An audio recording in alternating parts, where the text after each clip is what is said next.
जेठानी के गांव शहर से गर्मियों की छुट्टी मनाने आई देवरानी। मैं अपने हस्बैंड और अपने दोनों बच्चों को इटालियन और चाइनीज खाना बनाकर खिला रही हूँ। उन्हें मेरे हाथ का ये खाना बहुत पसंद आ रहा होगा। दूसरी तरफ अनुष्का का पति डाइनिंग टेबल पर। ओह गॉड, अब तो मैं इन सभी खानों को खाकर बहुत ज्यादा इरिटेट हो चुका हूँ। अब तो मुझे मेरी माँ के हाथ की मक्के की रोटी, सरसों का साग और लहसुन की चटनी के साथ मसाले वाली लस्सी और फिर खाने के बाद वो मीठा आम पन्ने का रस पीने का बहुत मन कर रहा है, जो मेरी माँ गांव से मुझे अपने हाथ से बनाकर खिलाती थी। इतने में पिंटू और सीमा। पापा, हमारी मम्मी हमेशा ये चाउमीन मोमोज जैसे अजीबोगरीब खाना ही क्यों बनाती रहती है? आपको पता है, मेरे स्कूल में मेरी फ्रेंड है साक्षी, उसकी दादी गांव से आई है और जब से उसकी दादी आई है तब से वो बहुत ही ज्यादा टेस्टी लंच लेकर आती है। कल तो उसने मुझे सत्तू के पराठे और लिट्टी चोखा खिलाया था। हाँ, मैंने भी खाया था, लेकिन पापा ये सब हमारी मम्मी क्यों नहीं बनाती? तुम्हारी मम्मी को ये सब खाना बिल्कुल पसंद नहीं है। बच्चों से लगता है कि ये सब खाकर उसका फिगर खराब हो जाएगा। वैसे ये सब खाना अगर तुम चाहो तो मेरे साथ गांव जाकर खा सकते हो। राजीव इतना कहता ही है कि तभी अनुष्का आती है और वो ये सारी बातें सुनकर गुस्से से हाथ में लिए कलछी को पटकते हुए कहती है, अच्छा राजीव, मेरे पीठ पीछे तुम बच्चों के दिमाग में अपने गांव का वो देसी देहाती सोच भरना चाहते हो जो तुम्हारी माँ और तुम्हारी भाभी के अंदर भरा हुआ है। अरे आज मुझे एहसास हो गया कि मैं तुम्हारे लिए कितना भी कुछ करूं, तुम्हारे लिए तुम्हारी भाभी, तुम्हारा गांव और तुम्हारा वो देसी खाना ही इम्पोर्टेंट रहेगा। अनुष्का नहीं, तुम गलत समझ रही हो, ऐसा कुछ नहीं है। तभी बच्चे कहते हैं, मम्मी आप तो बेवजह ही पापा पर गुस्सा कर रही हो।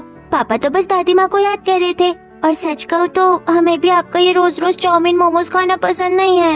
हाँ मम्मी, हमारे फ्रेंड्स तो कई तरह का खाना लेकर आते हैं लंच में, लेकिन आप तो सिर्फ हमें सैंडविच, चाउमीन, मोमोज ही बना कर देती हो। सुन लिया राजीव, अब तो बहुत खुश होना तुम कि तुम्हारे बच्चे भी तुम्हारी बोली बोल रहे हैं। खैर, तुम लोगों को जो बोलना है बोलो, इस घर में होगा वही जो मैं चाहती हूँ। बाकी तुम लोगों का ब्रेकफास्ट हो गया है तो अपना अपना लंच बॉक्स पकड़ो और स्कूल और ऑफिस के लिए निकल जाओ। अब बच्चे अपनी माँ को भड़कता देख फटाफट अपना लंच बॉक्स बैग में रखकर स्कूल के लिए निकल जाते हैं। वहीं राजीव भी चुपचाप ऑफिस चला जाता है, जिसके बाद अनुष्का आराम से अपने कमरे का एसी चलाकर फोन में रील्स देखने लगती है। हे भगवान, पता नहीं मेरे हस्बैंड को बार बार क्यों गांव की याद आती है। बताओ, इतनी गर्मी में मैं कितने आराम से यहाँ पर एसी की ठंडी ठंडी हवा खा रही हूँ। मेरे हस्बैंड भी ऑफिस में एसी के नीचे ही बैठे होंगे, लेकिन क्या ये एसी की ठंडी हवा उन्हें गाँव में मिलेगी? लेकिन उन्हें ये सब कौन समझाए। दूसरी तरफ राजीव अपने कैबिन में लैपटॉप पर काम करता हुआ, हे भगवान, आज तो मुझे कुछ ज्यादा ही याद आ रही है अपने बड़े भाई की। एक काम करता हूँ, उन्हें वीडियो कॉल करता हूँ। अब राजीव अपने बड़े भाई को वीडियो कॉल करता है, जहाँ राजीव का बड़ा भाई लखन फलों से हरे भरे बागान में बैठकर टोकरी में आम, लीची, केला, नारियल तोड़कर रख रहा होता है। अब फोन की रिंग सुनकर लखन, अरे ये तो शहर से मेरे छोटे भाई राजीव की कॉल है। चलो ये सारे काम मैं बाद में करूंगा, पहले अपने भाई से बात कर लेता हूँ। अब लखन रसीले फलों के पेड़ के नीचे ठंडी हवाओं में बैठकर अपने भाई राजीव का फोन उठाता है कि तभी लखन को अपने छोटे भाई के माथे पर एक अजीब सा तनाव नजर आता है। हेलो भैया, प्रणाम, कैसे हैं आप? अरे खुश रहे मेरे भाई, खुश रहे। पर ये बता, तेरे चेहरे पर ये तनाव कैसा दिख रहा है? सब ठीक तो है ना? तभी राजीव मायूस होकर कहता है, हाँ भैया सब ठीक है, बस आप लोगों की बहुत याद आ रही थी और मिलने का भी बड़ा मन कर रहा है, लेकिन आप तो जानते हो ना कि मेरी पत्नी को गांव आना बिल्कुल पसंद नहीं है और वो मुझे अकेले भी नहीं आने देगी। हाँ बेटा, मैं ये बात समझता हूँ। वैसे हम लोग भी तुम्हें बहुत याद करते हैं। माँ तो हर दिन तुम्हारी ही चर्चा करती है। एक बार बात करके देखो ना अपनी पत्नी से। ये सुनकर राजीव फिर से थोड़ा सा मायूस हो जाता है और बातों को घुमाने लगता है। हाँ भैया, मैं कोशिश करूंगा बात करने की। अच्छा चलो, अब मैं काम कर रहा हूँ तो आपसे बाद में बात करूंगा, ठीक है? इतना कहकर राजीव फोन रख देता है और उसकी आंखों से हल्के आंसू गिरने लगते हैं। वहीं दूसरी तरफ राजीव की माँ भी राजीव को याद करते हुए अपनी बड़ी बहू से कहती है, जो चूल्हे पर खाना पका रही है, बड़ी बहू, आज मुझे अपने छोटे बेटे और उसकी पत्नी अनुष्का की बहुत याद आ रही है। अब तो उनके बच्चे भी थोड़े बड़े हो गए होंगे। पता नहीं वो हम लोगों की चर्चा अपने बच्चों से करती भी है कि नहीं। काश एक बार वो यहाँ पर आ जाती तो कितना अच्छा होता। गांव घर ये भी तो उसी का ही है, लेकिन वो शुरू से बस शहर शहर के गुड़ गाती है। अच्छा माँ जी, आप चिंता क्यों करती है? मैं कामकाज से फ्री होकर देवरानी जी को फोन करूंगी और उन्हें यहाँ आने को कहूंगी। क्या पता वो भी हमें याद ही करती हूँ। अब इतना कहने के बाद प्रीत अपनी सास को बड़े ही प्यार से खाना खिलाती है और उसके बाद अपने कमरे में आती है। चलो, सारे काम हो गए हैं, अब फ्री हूँ तो अपनी देवरानी जी को फोन कर लेती हूँ। अब प्रीति अपनी देवरानी को बड़े ही प्यार से फोन करती है, जहाँ उसकी शहरी देवरानी अपने दोस्तों के साथ गर्मी में ठंडे ठंडे कोल्ड ड्रिंक और स्नैक्स के साथ किटी पार्टी कर रही होती है। तभी प्रीति की घमंडी शहरी देवरानी की नजर फोन पर पड़ती है।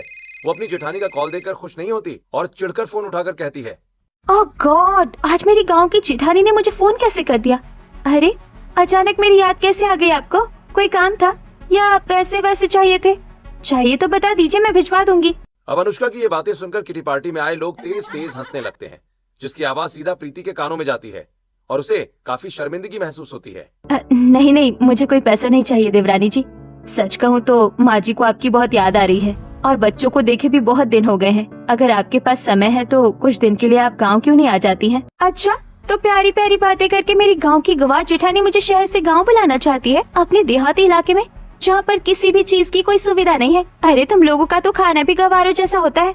ये सुनकर एक बार फिर से प्रीति को बहुत बुरा लगता है। उसकी आंखें नम होने लगती हैं, लेकिन फिर भी वो कुछ नहीं कहती। देवरानी जी, मैं मानती हूँ आपका रहन सहन हमारे रहन सहन से बहुत अलग है, लेकिन बार बार हम लोगों को इस तरह से नीचा दिखाना, क्या ये सही है? खैर, हमें तो बस आपकी याद आ रही थी, इसीलिए फोन किया। पर ठीक है, अगर आपका मन हो तो आप आ जाना, नहीं तो कोई बात नहीं। इतना कहकर प्रीति फोन काट देती है। तभी कमरे में गीता आती है। तेरी बात हो गई बहू छोटी बहू से? क्या कहा उसने? कब आ रही है वो मेरे छोटे बेटे और अपने बच्चों को लेकर यहाँ पर? हे भगवान, अगर मैंने माँ जी को सच बताया तो इन्हें भी मेरी तरह बहुत तकलीफ होगी। हाँ माँ जी, देवरानी जी ने कहा है कि उन्हें जैसे ही फुर्सत मिलेगी वो यहाँ जरूर आएंगी। अब ये सुनकर गीता बहुत खुश होती है और अपने कमरे में जाकर वो ये बात अपने पति से कहती है। क्या सच में मेरा छोटा बेटा यहाँ आने वाला है? भाई सुनकर तो बहुत खुशी हो रही है। न जाने कब से उसे और उसके बच्चों को मैंने देखा नहीं है। आप ठीक कह रहे हैं, लेकिन अब आप चिंता मत करिए, क्योंकि अब जल्द ही वो लोग यहाँ अपने गाँव आने वाले हैं। अब इसी तरह कुछ हफ्ते और गुजरते हैं और अब धीरे धीरे राजीव की कंपनी फाइनेंशियली तौर पर माइनस में जाने लगती है, जिससे राजीव की मंथली इनकम भी अब कम हो जाती है, जिसके कारण घर में फाइनेंशियल दिक्कत शुरू हो जाती है। तभी एक दिन राजीव और अनुष्का घर पर न्यूज देख रहे होते हैं कि तभी उन्हें न्यूज चैनल पर सिलेंडर को लेकर हो रहे दंगे फसाद के बारे में पता चलता है। हे भगवान, ये सब क्या हो रहा है? कंपनी भी फाइनेंशियली तौर पर कमजोर हो रही है और अब शहर में सिलेंडर को लेकर भी दंगे फसाद हो रहे हैं। ऐसे में इंसान शहर में सरवाइव कैसे करेगा? अरे वो सब छोड़ो राजीव, तुम्हें पता है हमारा सिलेंडर खत्म होने वाला है। अब क्या होगा? तुम ये पकड़ो फोन और अभी के अभी सिलेंडर बुक करो। अब राजीव फटाफट नंबर डाल करके अपनी बुकिंग करनी शुरू करता है, लेकिन उसकी कॉल बार बार कट हो जाती है। अनुष्का, वो लोग हमारी कॉल एक्सेप्ट ही नहीं कर रहे। इसका मतलब हमें सिलेंडर इतनी आसानी से तो नहीं मिलेगा। अरे अगर सिलेंडर नहीं मिलेगा तो खाना कैसे बनेगा? लगता है अब हमें ब्लैक में लेना पड़ेगा सिलेंडर। क्या कहा? ब्लैक में? ए भगवान, इस महीने तो सैलरी भी बहुत कम आई है। लेकिन ठीक है, मेरे पास 5,000 रुपए हैं, तो तुम ले लो सिलेंडर। अब राजीव 5,000 रुपए निकालकर अनुष्का के हाथ में रख देता है। अनुष्का पैसे लेकर पड़ोस में आती है और लोगों से सिलेंडर के लिए बात करती है। तभी सावित्री, अरे मुझसे ले ले ब्लैक में सिलेंडर, पूरे 5,000 का दूंगी। अरे आप तो मेरी बहुत अच्छी पड़ोसन है, और अब बुरे वक्त में आप ही मुझे इतना महंगा सिलेंडर बेचेंगे तो मेरे घर के 2 पैसे कैसे बचेंगे? थोड़ा तो कम कीजिए। अनुष्का देखो, पड़ोसी अपनी जगह है और पैसा अपनी जगह। इस वक्त तो हर जगह तुम्हें सिलेंडर इतना ही महंगा मिलेगा। लेना है तो लो, वरना थक के खाओ। अब अनुष्का मजबूरन वो महंगा सिलेंडर खरीद कर उसे घर ले आती है। अच्छा, तो तुम्हें मिल गया सिलेंडर?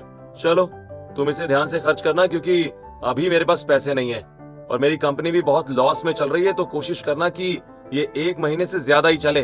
और हाँ सुनो, राशन भी लिमिट से इस्तेमाल करना, क्योंकि सुनने में आया कि खाने पीने की चीजों के रेट भी बढ़ जाएंगे। अब राजीव अनुष्का को सारी बातें समझा देता है, लेकिन मॉडर्न अनुष्का अपनी ही धुन में होती है। वो बड़ी ही लापरवाही के साथ सिलेंडर का इस्तेमाल करती है।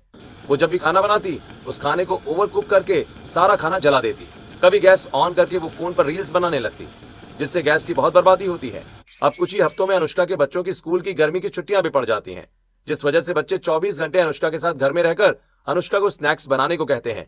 तो कभी उसको अपने साथ खेलने के लिए जिद करते हैं, जिससे अनुष्का इरिटेट होकर कहती है, चुप करो तुम दोनों। एक तो सिलेंडर खत्म हो गया है, ऊपर से तुम दोनों ने नाक में दम करके रख दिया है। कभी कभी तो मेरा मन करता है कि मैं तुम्हें स्कूल से निकालकर हॉस्टल में भेज दूं।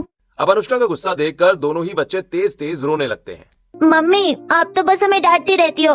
पापा आएंगे तो हम आपकी शिकायत करेंगे। हाँ मम्मी, आप सबसे गंदी मम्मी हो। अब पीछे से आता राजीव सारी बातें सुन लेता है। अनुष्का, ये क्या तरीका है बच्चों से बात करने का? हाँ, और क्या कह रही थी तुम कि तुम मेरे बच्चों को हॉस्टल भेज दोगी? अरे तुमने मुझे मेरे माँ बाप से दूर कर दिया, ये कम है क्या, जो अब मेरे बच्चों को भी मुझसे दूर करना चाहती हो तुम? अरे अगर तुम्हें इतनी ही प्रॉब्लम हो रही है तो मैं अपने बच्चों को लेकर गाँव चला जाता हूँ। हाँ, घुमा फिरा कर तुम्हें गाँव की ही तो याद आती है, और कुछ तुम्हें दिखता ही कहाँ है? तो और कहाँ लेकर जाऊँ बच्चों को? तुम्हें पता नहीं है क्या? जो अब मेरे बच्चों को भी मुझसे दूर करना चाहती हो तुम? अरे अगर तुम्हें इतनी ही प्रॉब्लम हो रही है तो मैं अपने बच्चों को लेकर गाँव चला जाता हूँ। हाँ, घुमा फिरा कर तुम्हें गाँव की ही तो याद आती है, और कुछ तुम्हें दिखता ही कहाँ है? कि गैस के साथ साथ पेट्रोल के दाम भी बढ़ गए हैं। पेट्रोल की भी अकाली हो रही है। कहीं भी जाने आने के लिए हमें गाड़ी में पेट्रोल डलवाना ही पड़ेगा, जिसकी कीमत आसमान छू रही है। कई पेट्रोल पंप तो बंद हो गए। और तुमने जो अभी ये सिलेंडर खत्म किया है ना, मेरे पास सिलेंडर खरीदने के अब पैसे नहीं है। मेरी बात मानो अनुष्का, जब तक शहर की सिचुएशन ठीक नहीं होती है, इन 2 महीनों के लिए हम अपने बच्चों के साथ गांव चलते हैं। वहाँ बच्चे भी अपने दादा दादी के साथ खुश रहेंगे और तुम भी थोड़ा बहुत घूम लेना। मैं रिक्वेस्ट कर रहा हूँ यार अनुष्का। अब गुस्से से लाल पीली होती हुई अनुष्का कहती है, ठीक है, फिर चलते हैं गाँव। अब राजीव फोन से गांव की टिकट बुक करता है और खुशी खुशी ये बात अपने बड़े भाई से कहता है। वहीं दूसरी तरफ अनुष्का गुस्से से अपनी माँ को ये सारी बातें फोन पर बताती हुई, माँ, मेरा बिल्कुल भी मन नहीं है गाँव जाने का। इससे तो अच्छा होता मैं आपके पास आ जाती। तभी अनुष्का की माँ अपनी बेटी के दिमाग में बंटवारे की बात भरते हुए कहती है, अरे बेटी, तू इतनी नासमझ है। कब तक ऐसे ही मेरे घर आती रहेगी? कभी अपने गांव भी जा, वहाँ भी तो तेरी जमीन है। कहीं ऐसा ना हो तेरी जेठानी गांव का सारा जमीन हड़प ले। अरे बाप रे, इसके बारे में तो मैंने कभी सोचा ही नहीं था। आप ठीक कहती है माँ, मुझे गाँव जाना चाहिए। अब 2 दिन बाद राजीव अपने पूरे परिवार के साथ ट्रेन में बैठकर गांव जाता है, जहां बच्चे खिड़कियों के पास बैठकर बाहर के नजारे का आनंद ले रहे होते हैं। पापा पापा, खिड़की से बाहर देखने में कितना अच्छा लग रहा है। हाँ सही कहा। वैसे पापा, अब हम कितनी देर में गाँव पहुँचने वाले हैं? बस कुछ घंटे का सफर और है मेरे बच्चों। मेरे बच्चे कुछ ज्यादा ही नहीं खुश हो रहे हैं गाँव जाने के लिए। अब कुछ घंटे का सफर तय करके राजीव अपने पूरे परिवार के साथ गांव पहुंचता है, जहां गांव में उसका सुंदर खूबसूरत मिट्टी का घर बना होता है। आंगन में हरी भरी सब्जियां लगी होती हैं और दरवाजे पर राजीव की बड़ी भाभी सबके स्वागत में आरती का थाल लेकर अपने सास ससुर और पति के साथ खड़ी होती हैं। आइए देवरानी जी, घर के अंदर आइए। दूसरी तरफ बच्चे अपने दादा दादी के पैर छूते हैं। खुश रहो मेरे बच्चों। कितने बड़े हो गए हैं बच्चे तो। वैसे बच्चे तो भाई बहुत खूबसूरत है राजीव तेरे। शुक्रिया पिताजी। अरे तो खड़ा क्यों है, अंदर आना। अब जहां सभी लोग खुश होते हैं, वहीं अनुष्का आरती की थाल को हाथ से पीछे करते हुए मुंह सड़ाकर घर के अंदर घुस आती है, जिसे देख अनुष्का की सास को बड़ा बुरा लगता है। तभी उसकी जेठानी बातों को संभालते हुए कहती है, लगता है देवरानी जी कुछ ज्यादा ही थक गई हैं। मैं उन्हें पानी देती हूँ। आइए आप लोग भी अंदर बैठिए। अब सभी लोग आकर सोफे पर बैठ जाते हैं। वहीं प्रीति घर के बाहर लगे हैंडपंप से ठंडा ठंडा पानी ग्लास में भरकर सबके लिए लेकर आती है, जिसे सभी खुशी से पीते हैं। लेकिन वहीं अनुष्का उस पानी को मुंह से उगलते हुए कहती है, ओह गॉड, आप लोगों के घर में फ्रिज नहीं है क्या? फ्रिज छोड़िए, आप लोगों के यहाँ पर आरओ की भी सुविधा नहीं है क्या? ये पानी कितना बेकार लग रहा है पीने में। देवरानी जी, हमारे यहाँ ना तो फ्रिज है ना ही आरओ है। हम लोग तो हैंडपंप का ही ठंडा ठंडा पानी पीते हैं गर्मियों में, और ये पानी भी बहुत स्वच्छ और साफ है। अरे क्यों झूठी बड़ाई कर रही है जेठानी जी? साफ बोलिए ना कि ये सब करवाने के लिए पैसे नहीं है आप लोगों के पास। अनुष्का चुप करो, ये सब क्या बोलती जा रही हो? अरे कोई बात नहीं बेटा, रहने दे। तेरी पत्नी ठीक ही कह रही है, हमारे पास कहाँ इतने पैसे। खैर जाओ बहू, हाथ मुंह धो लो, फिर खाना खा लेना। खाना पीना तो होता रहेगा माँ जी। आप मुझे पहले ये बताइए कि गांव में मेरे हिस्से की जमीन कहाँ है? कहीं मेरे इतने दिनों तक यहाँ पर ना आने के कारण मेरी जेठानी ने उसे हड़प तो नहीं लिया? अब अनुष्का के मुंह से इतने तीखे कड़वे शब्द सुनकर अनुष्का की सास और ससुर के पैरों तले जमीन खिसक जाती है। कैसी बात कर रही हो छोटी बहू? अरे इतने सालों तक तो तुम गांव में झांकने तक नहीं आई, और आज जब इतने सालों बाद यहाँ आई भी हो तो तुम अपना हिस्सा मांग रही हो। हे भगवान, छोटी बहू तो घर में आते ही घर को 2 हिस्सों में बांटना चाहती है। ये सब क्या है अनुष्का? जब से आई हो तब से तो मेरे परिवार वालों को अपनी बातों से ठेस पहुंचा रही हो। अरे इससे अच्छा होता कि तुम यहाँ पर आती ही नहीं।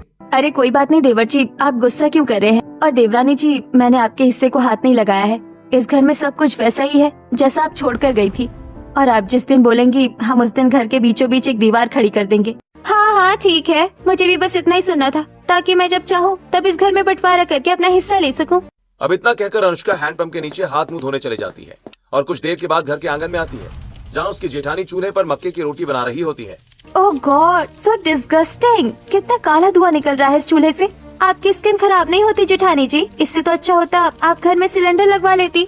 तभी प्रीति कहती है, मेरा चेहरा खराब नहीं होता देवरानी जी, और सच कहूँ तो यहाँ पर सब चूल्हे का ही खाना खाते हैं। और वैसे भी आजकल तो सिलेंडर की इतनी अकाली पड़ रही है कि सिलेंडर का इस्तेमाल करने वाले लोग भी अपने घरों में चूल्हा ही जला रहे हैं। अब ये सुनकर अनुष्का दांत पीसकर वहाँ से चली जाती है। अब प्रीति सबको खाना परोसती है, जिसमें मक्के की रोटी, सरसों का साग, चने की दाल, आलू की सब्जी, पूरी, सत्तू के पराठे, लिट्टी चोखा, लहसुन की चटनी और ताजे ताजे फल जैसे अमरूद, लीची, चीकू, आम काट कर रखती है। बाप रे, इतना सारा देसी खाना देखकर तो मन ही खुश हो गया। न जाने कितने सालों के बाद ये सब खाने को मिल रहा है। खा मेरा बेटा, जी भर के खा, कितना खाना है उतना खा। कितना कमजोर हो गया है। लगता है शहर में तुझे ढंग का खाना नहीं मिलता था। बच्चों, तुम भी खाओ। मैं तो सबसे पहले रंग बिरंगे मीठे मीठे फल खाऊंगा दादी जी। हाँ हाँ खा लो ना, मैं तो रोज खाती हूँ यहाँ पर ये सब। तुम लकी हो मोहिनी जो तुम गांव में रहती हो, शहर में ये सब इतनी जल्दी नहीं मिलता। अब सभी लोग खुशी से देसी खाना खाना शुरू कर देते हैं कि तभी अनुष्का खाने में कमी निकालते हुए कहती है, What the hell is this? आप लोगों को ये मोटी मोटी रोटी पसंद कैसे आ रही है? ऊपर से ये पूरी कितनी हैवी है, मुझसे तो खाया भी नहीं जा रहा है। और हर चीज में आपने इतना घी क्यों डाला है जेठानी जी? अरे देवरानी जी, गांव में बिना घी के खाना अधूरा माना जाता है।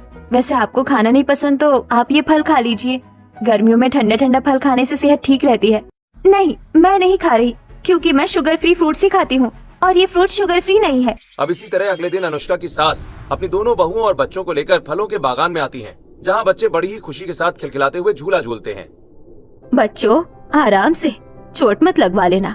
और सुनो, कुछ देर बाद यहाँ आकर ये मीठे मीठे रसीले फल भी खा लेना। देवरानी जी, आपको गर्मी तो नहीं लग रही है ना?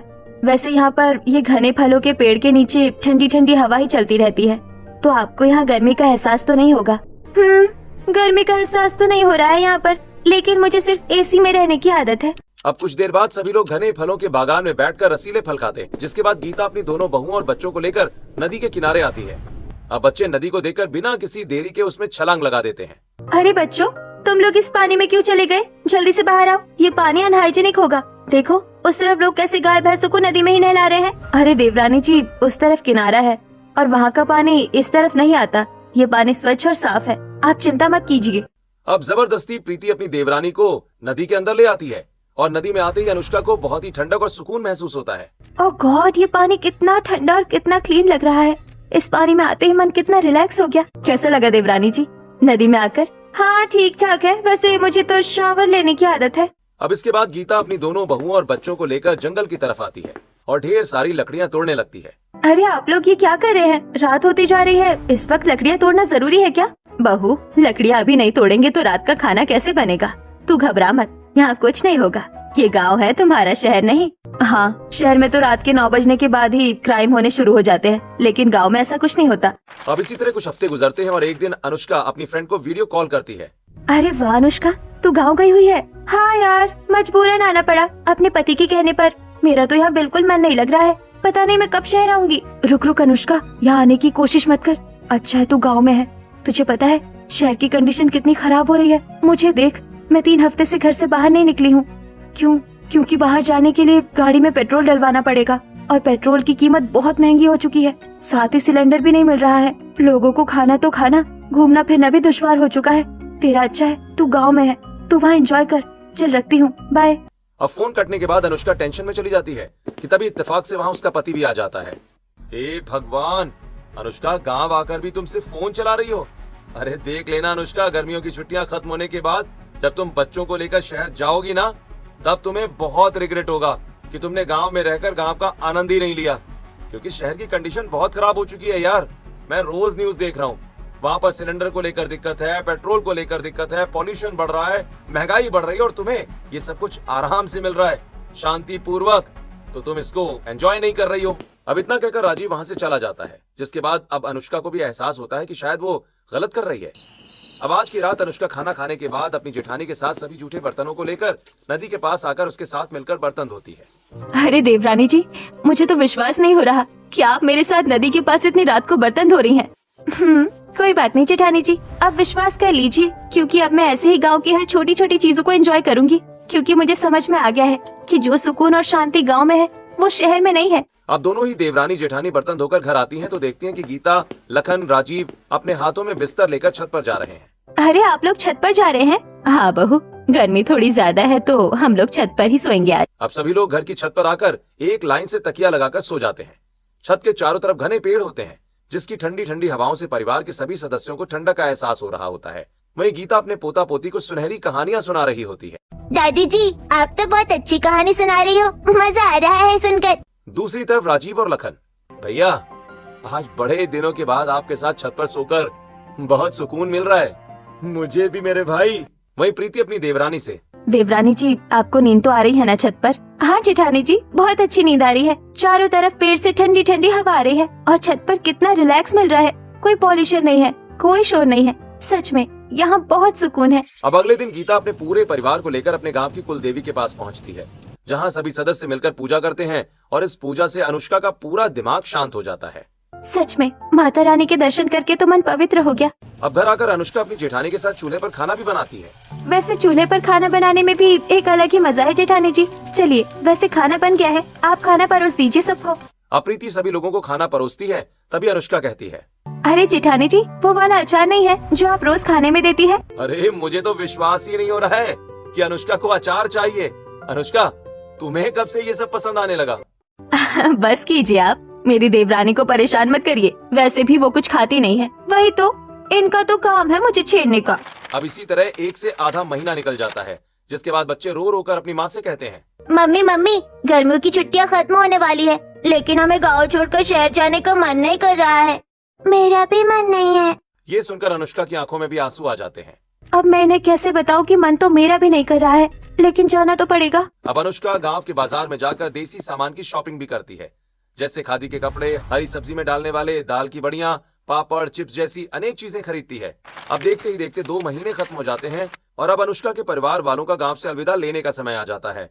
अनुष्का अपने सास ससुर के पैर छूती है तो राजीव भी अपने माता पिता के पैर छूता है, जिसके बाद गीता अपने हाथ में बनारसी साड़ी और कुछ गहने अनुष्का को देते हुए कहती है, ये लो बहू, ये मेरी तरफ से तुम्हारे लिए छोटी सी भेंट है। इसे संभाल कर रखना और शहर में कोई भी पूजा पाठ करना तो इसी साड़ी को पहन कर करना। तभी सामने से प्रीति अपने हाथ में बड़े बड़े अचार के जार लेकर आती है। ये लो देवरानी जी, मैंने तुम्हारी मनपसंद की सभी अचार बना कर रखे हैं। शहर में तो तुम इसे बना नहीं पाओगी, ना ही खरीद पाओगी, इसीलिए तुम इसे भी लेकर जाओ। अब अपने ससुराल वालों का इतना प्यार देकर अनुष्का की आंखों में आंसू गिरने लगते हैं। मैं आप लोगों को बहुत गलत समझती थी, लेकिन आप लोग सच में बहुत अच्छे हैं और आप लोगों ने हमें बहुत प्यार दिया है। और मैं कितनी बेवकूफ थी जो मैं इस घर में बंटवारा करना चाह रही थी। मुझे माफ कर दीजिए। देखा, मैंने कहा था ना कि एक बार तुम गांव में घुल मिल गई ना तो तुम्हें गांव और गांव के लोग बहुत अच्छे लगेंगे अनुष्का। हाँ, गांव सच में बहुत अच्छा है और मैं हमेशा ऐसे ही यहाँ आती रहूंगी। भाई यह सुनकर बहुत खुशी हुई बहू। ऐसे ही हमारा परिवार मिलजुल कर रहे और आबाद रहे। ठीक है पिताजी, प्रणाम। अब हम लोग चलते हैं। अब अनुष्का का पूरा परिवार सभी लोगों से अलविदा लेकर दोबारा शहर के लिए रवाना हो जाता है और इस दिन के बाद से अनुष्का को शहर के साथ साथ गांव भी